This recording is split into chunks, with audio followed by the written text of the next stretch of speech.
আসসালামু আলাইকুম সবাইকে। সবাই কেমন আছেন? আলহামদুলিল্লাহ আমিও ভালো আছি। আজকে আমার জামাই রান্না করতেছে হাতে মাখিয়ে গরুর মাংস। সে কিন্তু খুব ভালো রান্না করতে পারে। আর আমার কাছেও অনেক ভালো লাগে, এমনকি আমার ছেলে এবং মেয়েও আমার জামাইয়ের হাতের গরুর মাংস অনেক পছন্দ করে। আসা মাংসটা হাতে মাখিয়ে বসিয়ে দিল। কিছুক্ষণ পরে যখন বলক চলে আসবে তখন একটু নাড়াচাড়া করে দিল যাতে তলাতে লেগে না যায়। নাড়াচাড়া করে একটা ঢাকনা দিয়ে ডেকে দিল কিছুক্ষণ সিদ্ধ হওয়ার জন্য। কিছুক্ষণ পরে যখন মাংসটা সিদ্ধ হয়ে আসবে তখন কিছু পরিমাণে আলু দিয়ে দিল, কারণ আলুটা আবার আমার মেয়ে অনেক পছন্দ করে। ও মাংস না খেলেও অনেক সময় আলুটা খেতে চায়, এই জন্য অনেক সময় আমাদের মুরগির মাংস গরুর মাংসতে আলু দেওয়া হয়।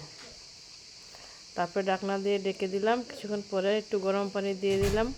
আর তরকারিতে গরম পানি দিলে তরকারির টেস্টে পরিবর্তন হয় না। অল্প কিছুক্ষণ পরে নাড়াচাড়া করে যখন বলক চলে আসবে তখন জিরের গুঁড়ি দিয়ে উঠে নিব। আর মাংসর শেষে জিরের গুঁড়ি দিলে মাংসের গ্রানটা অনেক ভালো আসে। ধন্যবাদ সবাইকে, ভালো থাকবেন।